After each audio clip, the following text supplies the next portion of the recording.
Olha, quem nunca parou para pensar que aquela pergunta super simples no caixa, qual o seu telefone? Na verdade, é a porta de entrada para um universo inteiro de psicologia e estratégia? Pois é, hoje a gente vai desvendar a ciência por trás dos programas de recompensa, entender por que eles fazem a gente voltar compra após compra. Todo mundo conhece esse momento, né? A pessoa tá lá no caixa, pronta para pagar, e de repente vem a pergunta: qual o seu número de telefone? Parece um detalhe bobo e inofensivo, mas olha, essa é a chave para uma estratégia muito sofisticada, feita para influenciar as nossas decisões e, claro, garantir a nossa fidelidade. Certo? Então, para entender o poder que existe por trás dessa pergunta, a gente precisa primeiro dar um passinho para trás e olhar para o problema fundamental que toda, mas toda empresa enfrenta: o famoso dilema da fidelidade. Pensa bem, num mercado superlotado de opções, a batalha de verdade não é a primeira venda, é a segunda, a terceira, é a fidelidade. Antigamente, a gente colecionava aqueles cartõezinhos de papel que enchiam a carteira, lembra? Hoje, a história é outra. O nosso número de telefone virou essa chave digital que abre um mundo de recompensas e, claro, de dados. Mas no fundo, cada um desses programas é como se fosse um pacto, sabe? Uma negociação silenciosa. É uma moeda de troca. Então vamos colocar isso na balança para ver o que cada lado realmente ganha com essa história.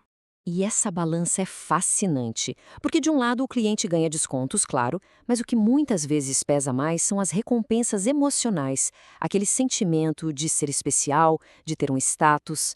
Já do outro lado, para a empresa, o verdadeiro tesouro não é nem a venda imediata, são os dados, entender o que a gente compra, quando compra e por quê.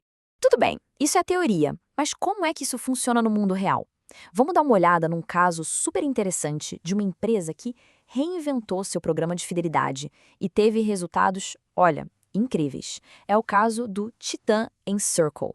O ponto de partida deles era basicamente o caos. A empresa tinha 3 programas de fidelidade diferentes, um para cada marca. Imagina só a confusão que isso era para os clientes. Aí, em 2013, eles decidiram dar um basta nisso e unificar tudo sobre um único nome. E assim nasceu o programa Titan Encircle. E o resultado dessa simplificação toda? Pasmem, um aumento de impressionantes 40% na recompra e no resgate de pontos em apenas um ano. Isso mostra o poder que existe em simplesmente remover as barreiras e oferecer algo claro, fácil de entender. Tá, mas como eles conseguiram um salto desses? A chave foi uma coisa surpreendentemente simples. Eles pararam e ouviram os clientes. E a maior dor de cabeça do pessoal não era a falta de recompensas, não. Era a frustração de ver aqueles pontos, sabe? Aqueles que a pessoa suou para conseguir, simplesmente sumirem, expirarem. A solução que eles criaram foi simplesmente genial. O sistema funciona assim, ó. Qualquer interação com a marca, qualquer coisinha já ativa os pontos por 2 anos inteiros.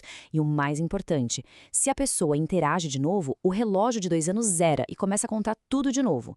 Na prática, eles criaram um ciclo em que, para um cliente ativo, os pontos nunca expiram. Foi tipo adeus frustração, olá engajamento sem parar. Ok, o sucesso da Titan Encircle é bem claro.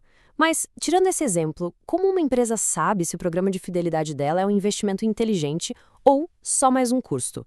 A resposta, como quase sempre, está em medir as coisas certas. A primeira métrica, e talvez a mais crucial, é sobre o público-alvo. O programa está atraindo quem? São clientes que realmente valorizam a marca, que querem construir um relacionamento? Ou são só os caçadores de ofertas, que aparecem pelo desconto e somem logo depois? Depois, a gente tem que olhar para a proposta de valor. Ela precisa estar equilibrada. Do lado do cliente, os benefícios são tão bons que as pessoas realmente se esforçam para resgatar. E para a empresa, o valor que essa fidelidade toda gera é maior que o custo de manter o programa funcionando? Porque se essa balança pender demais para um lado, o sistema todo quebra. E, por fim, a métrica definitiva, a prova de fogo. O programa realmente cria mais fidelidade?